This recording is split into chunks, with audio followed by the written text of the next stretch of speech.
Welcome to Chakra Savvy. Formerly Jess on the Mountain, I'm Jessica Goulding. In today's episode, we are continuing with our series, 7 Practices for Fostering Equanimity During Times of Change. As always, you can access the Chakra Savvy Quickie Quiz or the more in-depth Chakra Savvy self-assessment and video guide at jessgoulding.com/podcast. If you're not sure where to start in your chakras journey, I think you'll find either of those tools useful and the emails and links that go with them very helpful. That's jessgoulding.com/podcast. Tons of resources for you there. Now, throughout this series, I know I've been saying times of change, but sometimes that's not quite the right phrase. Chaos or turbulence might better reflect how you're feeling right now. And for some of us, this all hits us right in the gut. As humans, most of us struggle with control and our need or desire for it. And this is a third chakra issue, Manipura. Now, as we get older and wiser, most of us realize how little control we truly have, and we begin to accept that. We know that traffic can be unpredictable, our kids don't always heed our advice, and illness happens. And acceptance isn't always easier, but it does get better over time if we allow ourselves to grow a little wiser. And often we can at least make an impact, even if outright control is impossible. But when chaos and abrupt change happens in areas that affect us all, and we have zero control, like the political landscape, or cultural shifts, or technological advances, it can be very diminishing to Chakra 3. Debilitating, in fact, to our sense of power, and downright exhausting to our get up and go. So if this is you these days, or it has been in the past, please take a deep, cleansing breath of self-compassion. You are not alone. In episode 49, I walked you through a series of questions to help you hone in on where you might be leaking energy, or which chakra gets deficient in times of change or stress. So if you recognized that your common response to upheaval is feeling low energy, or it makes you want to go back to bed, or maybe you lose your momentum, maybe you avoid tasks, or you're unable to focus, you might be losing the luster of your third chakra. And when you're working with a diminished power center, I think it's very important to both set small, attainable goals and acknowledge what you can do. This is how we can build back power when we're feeling a little diminished. So if you're trying to get your accomplishment mojo back, here's some homework for you. You're going to pull out your journal and every day write down 3 acknowledgements. 3 acknowledgements every day. This practice is similar to a gratitude journal, but instead of finding things outside of yourself that you're grateful for, you're looking right in the mirror. You're shining a light on what you did do that day. Just as little acts of trust build big trust, little acts of acknowledgement rebuild self-confidence and power. Energy begets energy. And as you see those journal pages fill with things that you were able to make an impact on, you will build the accomplishment energy that a balanced third chakra shines with. It doesn't have to be big accomplishments. It can be little ones that just make you feel that the world is not outside your scope, that you have totally lost power, or that you have no say-so in how your life unfolds. So that's what you're going to do. 3 things, and even if you don't have a diminished third chakra, this is a really great practice. 3 things at the end of the day that you can acknowledge that you did, even if it's made the bed, wrote the email, and fed yourself well. That's enough. You just write it down and pat yourself on the back. In my whole life alignment coaching program, I call these wins. We have to count our wins when we're feeling low. And you'll be surprised what a mindset and energetic shift it can create. But don't just take my word for it. Give it a try. 3 acknowledgements a day. If you want bonus points, yes, continue with gratitudes. I did this as part of a practice I was engaging in 20 years ago, daily, 3 gratitudes, 3 acknowledgements. The gratitudes outside of my control, acknowledgements inside my control. So just using the acknowledgements part of this can help you see that you are not powerless. There might be things that are going on outside of your power, but you still can do. You can still attain. You can still strive and achieve. These are just things that build our self-confidence and our presentation in the world, our self-esteem as well. So give that a try and then see what happens by this time next week.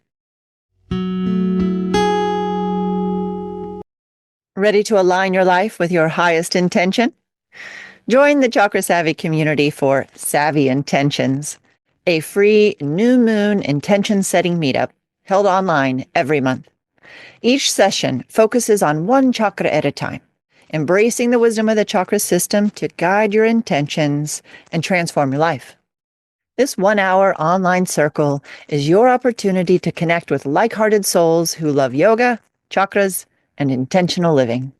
Together, we'll harness the power of the new moon, the perfect time to set intentions and plant seeds for growth. Sign up for free today at jessgoulding.com/chakrasavvy. Let's align, transform, and thrive, one new moon and chakra at a time. That's jessgoulding.com/chakrasavvy.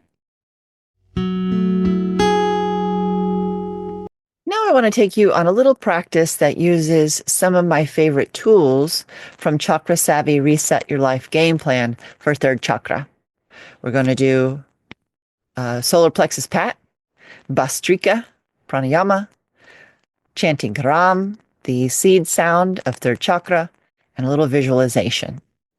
So this is actually a yoga practice or a yoga therapy practice where we have a little bit of movement, we have breath, we have meditation, we have chanting.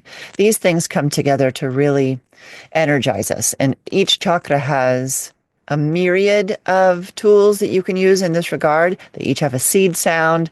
They each have some patting you can do in that area. So whatever you're working with or whichever chakra you're working with, just know it doesn't have to be a big, huge yoga practice that you do every day. Small tools help. Small things build up. They accumulate for big results. So if you can pause, if you're multitasking, if you can come to a place where you can do a little bit of breath and movement with me, that would be great. You might also want to come back to this several times if you're working on building this self-confidence back or empowering your energy. So your solar plexus, if you're not sure, is right below the breastbone, kind of between the area where your ribs divide. And you take the pinky side of your hands and you do little karate chops there. Just little pats on the solar plexus. And so like if you were to make sound, it would go, like when you put when you sing into a fan and it goes, la, la, la, la. So it's that kind of thing. So pat your belly. And you can also even go down. So we're waking up the abdominal wall here. So you go from the solar plexus, even down past the navel, and then come over to the side. I do this every time we do some kind of third chakra awakening. Go to the other side, because it can be helpful to just stimulate on your body where these energies exist. So you're kind of coming along beneath the diaphragm as well. So you're tapping with fingertips and the outside edge of your hand as well. Just pat, pat, pat, pat, pat, pat, pat. Right? Deep in the breath. Good. And then just stop and notice how you feel. Okay, so it's awake. Got a little bit of vibration going, moving things through, right? When energy shuts down, it creates a grunty or a knot of energy. And the idea of chakra yoga is untying these knots. And there's one at the base of the pelvis, one here around solar plexus, and one at the third or at the fifth chakra there at the throat. So this can help unlock stuck energy around your ability to do. So after patting the solar plexus, we'll practice Bhastrika now. So this is bellows breath, like a bellows on the fire. And I've chosen to do repetitions of 21 because it's 7 times 3. Third chakra, 7 chakras, right? Those two things come together as 21. If you wanted to do it completely, then you might do it 108 times. Or you might do it 12. There's different numbers that you can use. I'm choosing 21 so that we can do 3 sets of 7. Okay, so Bastrika, ideally through the nose. If that's not working for you today, then just do it through the lips. But in Kalabhati breathing, the inhale is natural and the exhale is forced. This is forced in and out. So it's purposely pulling in, pushing out, in and out through the nose at a quick pace. So it goes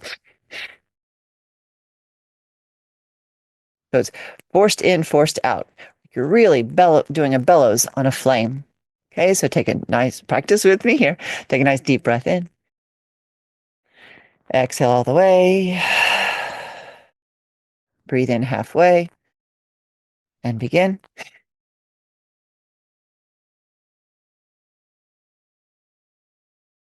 Deep breath in. Exhale all the way. Breathe in halfway and begin. Exhale, inhale, exhale, inhale. Inhale all deep. Exhale all the way. Breathe in for 7 pumps.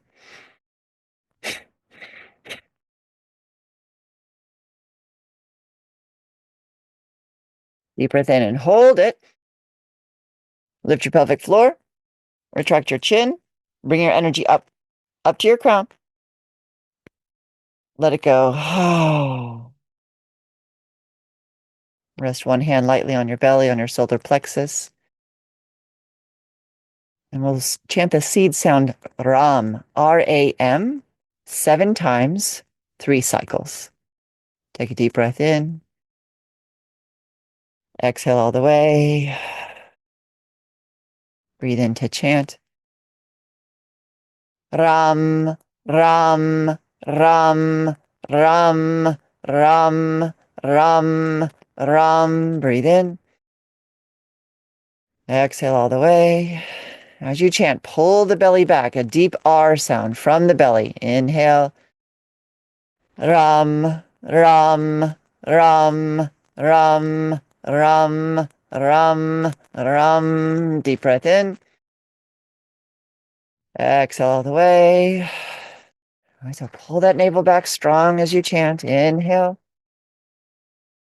Ram, Ram, Ram, Ram, Ram, Ram, Ram. Deep breath in and hold. Lift the pelvic floor. Retract your chin. Lift your energy up. Bright sunshine, bright sunshine. Let it go. Close your eyes or lower your gaze. And right there at the solar plexus, imagine a bright yellow sun or a flame. It's just right. Not enough to burn anyone, but just right to keep your transformation glow.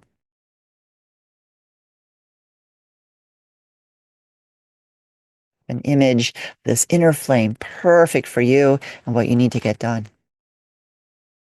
As you inhale, invite in more light from the crown, from all around you. Inhale, draw all the light source into your solar plexus. And as you exhale, imagine this beautiful light spreading throughout your body, radiating warmth and confidence. So the breath in fills the belly with bright light, shining lustrous gem. And as you exhale, let it spread through your body with radiant warmth and confidence. A couple more times. Fill up with bright and spread throughout your body.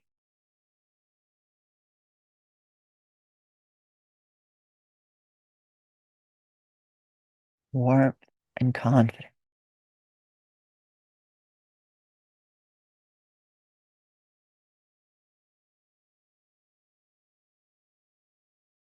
You might use this short practice as a little pick-me-up if you are about to do something that requires you to be self-confident.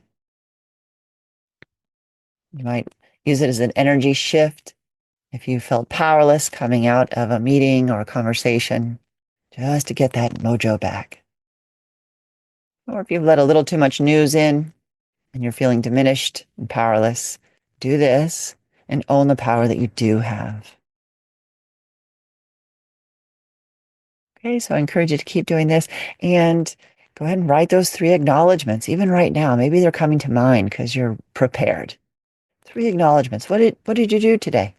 3 things that you were positive steps in your day. Okay, I hope that you'll let me know how it goes, maybe at the next New Moon Intention meetup, or even just drop me a line on that podcast page. I'd love to hear from you and how this practice is somehow helpful. And I'll keep showing up week after week, bringing you some more practices and thoughts and guests. So, my friends, may you celebrate your small successes. May you feel the true brightness of your inner sun. And may you navigate change or chaos with the perfect balance of confidence and compassion. Much love.